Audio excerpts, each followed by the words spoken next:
Hello, this is Dread, and in today's video topic, I thought I would take my unique position of being the head of a last epoch community and abusing it by shilling for people that I like in the community. And that's going to be some community members that have made some builds that I really enjoy. So we're going to be talking about those today. If you haven't already, I'd heavily suggest leave a like on the video and subscribe to the channel. Also, as well, share this video with someone who's looking for a build because one of these might actually catch their eye and make them go like, "Hey, I really want to play this." And that's definitely what this video is meant for. So the first build that's on this list is going to be Amaranth's Zombomber Warlock. So the whole concept of this build is to utilize the nodes inside Profane Veil to explode your own zombies with Chaos Bolts and to cause them to have a gigantic amount of AoE. As you can tell, the build is very visually pleasing and very fun to play at the look of it, right? Now, the only problem that this build has is it is currently bugged as Vampiric Pool is giving you significantly more ward than it's supposed to be giving you. But thankfully, the build will still function even when this node is fixed because the concept of it is just there. He's going to be getting plenty of ward even without these bugs. And to be honest, the build is so much fun that even with the bug involved, like I don't care. The build is way too fun to not talk about. So the whole concept is Profane Veil. There's nodes inside of it that apply to all of your zombies, not just specific ones summoned from Profane Veil. And that's going to be this node that gives you uh, zombie AoE and damage per intelligence. This causes your zombies' AoEs to get absolutely enormous, as you can tell in the footage. And then you combine that with cycles of putrescence, and then you delete your own zombies utilizing the nodes inside Chaos Bolts to get even more AoE as well, which causes, gigantic explosions like you see on the screen. Now, I actually went and talked with Amaranth a little bit, and we realized that eventually it might be the better play to go ailment with these minions, as getting capped crit on zombies is definitely not an easy task. So it's much easier probably to just go ailment with something like Serpent's Milk and convert it to ignite. But I definitely plan on playing something like this in the future, eventually, once they finally fix Vampiric Pool on Profane Veil. Now, the reason why I like this build is because everyone's like, "Oh, you can only play minions on a necromancer." Well, guess what? Turns out you can actually play this on a warlock because of Profane Veil. Profane Veil is just that strong that you can actually, you know, forego Dread Shade or just big gigantic zombie explosions. Michael Bay would be very proud of this build.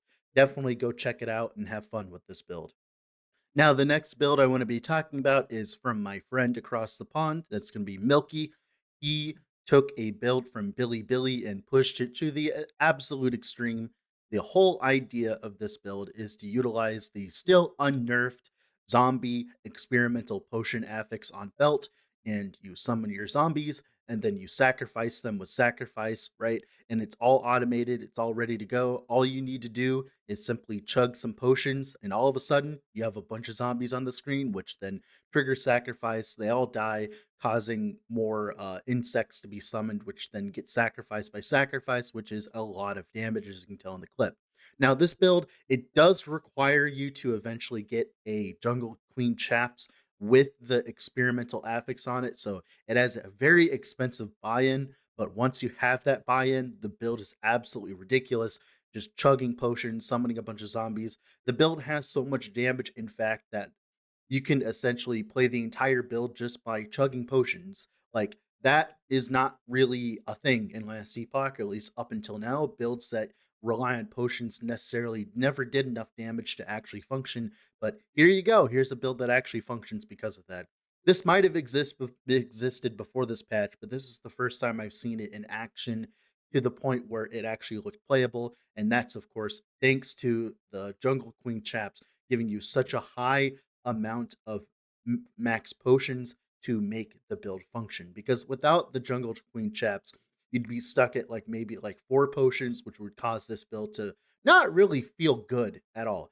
Jungle Queen chaps is definitely the most important part of this entire build, and that's how it even functions. As you can tell, he's like deleting shades with sacrifice, and that's only possible with the amount of potions he gets, right?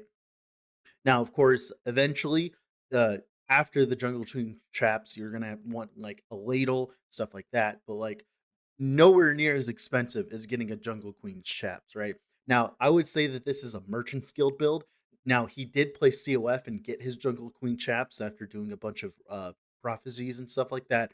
But it's definitely probably much easier to do this in trade, as there will probably be a much better like, much better supply of Jungle Queen chaps, also tier 7 zombie, affixes on belts, right?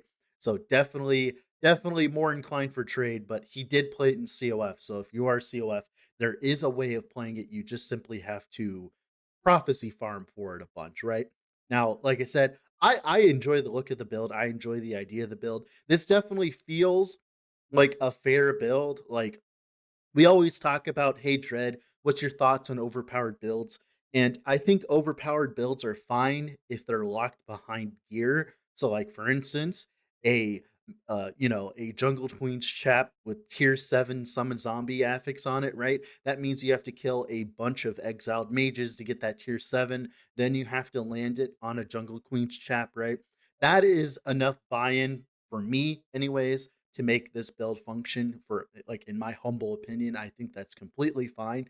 I think that's plenty of investment to make a build like this work, to make it overpowered as hell, like you can see in the footage. I think that's completely fair. This is like one of those builds where I'm like, yeah, it definitely looks overpowered, but I think it's a fair overpowered, right? Now, let's talk about the next build, shall we?